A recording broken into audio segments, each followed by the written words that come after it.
ಈ ಕಣ್ಣಿನ ಸುತ್ತ ಆಗಿರುವ ಕಪ್ಪು ಕಲೆನ ಹೋಗಿಸ್ಕೋಬೇಕು ಅಂತಂದರೆ ಈ ರೆಮಿಡಿನ ಟ್ರೈ ಮಾಡಬೇಕಂತೆ.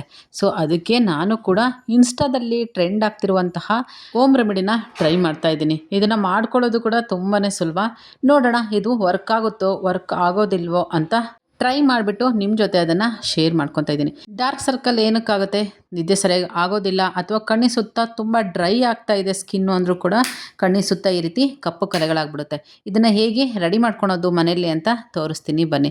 ಈ ರೀತಿ ಸಾಣೆ ಕಲ್ಲಿರುತ್ತೆ ಅಲ್ವಾ, ಇದರಲ್ಲೆಲ್ಲ ನಾವು ಗಂಧ ಅದನ್ನೆಲ್ಲ ತೆಯ್ತಾ ಇರ್ತೀವಿ. ಅದಕ್ಕೆ ಒಂದು ಸ್ವಲ್ಪ ಹಸಿ ಹಾಲನ್ನು ಹಾಕ್ಕೊತಾ ಇದ್ದೀನಿ. ಈಗ ತೋರಿಸ್ತಾ ಇದ್ದೀನಲ್ಲ, ಇದು ಮಸಾಲೆಯಲ್ಲಿ ಸಿಗುವಂತಹ, ನಮ್ಮ ಕಡೆ ಹೇಳ್ತೀವಿ ಜಾಕಾಯಿ ಅಂತೀವಿ. ಇದನ್ನು ಚೆನ್ನಾಗಿ ಹಸಿ ಹಾಲಲ್ಲಿ ತೇದ್ಬಿಟ್ಟು ಕಣ್ಣಿನ ಸುತ್ತಲೂ ಹಚ್ಕೋಬೇಕು. ಇದು ಯಾವ ರೀತಿ ಇರಬೇಕು ಅಂತಂದರೆ, ಈ ಕ್ರೀಮ್ ಎಲ್ಲ ಹೇಗೆ ಫೇಸಿಗೆಲ್ಲ ಹಚ್ಕೊಂಡ್ರೆ ನೀಟಾಗಿ ಕೂರುತ್ತೋ ಅದೇ ರೀತಿ ಇದನ್ನು ಚೆನ್ನಾಗಿ ತೇದ್ಬಿಟ್ಟು ಪೇಸ್ಟ್ ರೀತಿ ರೆಡಿ ಮಾಡ್ಕೋಬೇಕು. ನಮಗೆ ಡೈಲಿ ಎಷ್ಟೆಷ್ಟು ಬೇಕೋ ನೋಡಿಕೊಂಡು ಅಷ್ಟಷ್ಟೇ ಫ್ರೆಶ್ ಆಗಿ ಮಾಡಿಕೊಂಡು ಹಚ್ಕೋಬೇಕಂತೆ. ನಾನು ಕೂಡ ಅದೇ ರೀತಿ ಇದನ್ನು ಚೆನ್ನಾಗಿ ಹಾಲಲ್ಲಿ ತೇಯ್ಕೊಂಬಿಟ್ಟು ದಿನ ನೈಟು ಹಚ್ಕೊತಾ ಇದ್ದೀನಿ, ಹಚ್ಕೊಂಡು ಮಲ್ಕೊತಾ ಇದ್ದೀನಿ. ನೋಡೋಣ ಈ ಹೋಮ್ ರೆಮಿಡಿ ವರ್ಕ್ ಆಗುತ್ತೋ ವರ್ಕ್ ಆಗಲ್ವೋ ಅಥವಾ ಟ್ರೂನೋ ಮಿತ್ ಅಂತ ನಿಮ್ಮ ಜೊತೆ ಅದನ್ನು ಶೇರ್ ಮಾಡ್ಕೊತೀನಿ.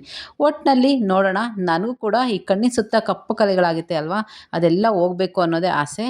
ಹೇಗಾಗುತ್ತೆ ಅಂತ ನೋಡೋಣ. ಹಚ್ಕೊಂಡು ಮಲ್ಕೊಂಡು ಬೆಳಗ್ಗೆ ಎದ್ಬಿಡೋಣ. ಇದು ಸ್ಮೆಲ್ ಕೂಡ ಒಂಥರ ಮಸಾಲೆ ಸ್ಮೆಲ್ ಥರ ಇದೆ. ಇದು ಹೇಗೆ ವರ್ಕ್ ಆಗುತ್ತೋ ಖಂಡಿತ ನಂಗೆ ಗೊತ್ತಿಲ್ಲ. ನಿಮ್ಮ ಜೊತೆ ಅದನ್ನು ನೆಕ್ಸ್ಟ್ ವೀಡಿಯೋದಲ್ಲಿ ಶೇರ್ ಮಾಡ್ಕೊತೀನಿ.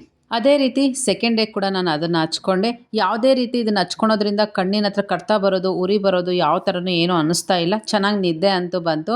ಈ ವಿಡಿಯೋ ನಿಮಗೇನಾದರೂ ಇಷ್ಟ ಆಗಿದರೆ ಲೈಕ್ ಮಾಡಿ, ಆದಷ್ಟು ವಿಡಿಯೋನ ಶೇರ್ ಮಾಡ್ಕೊಳ್ಳಿ.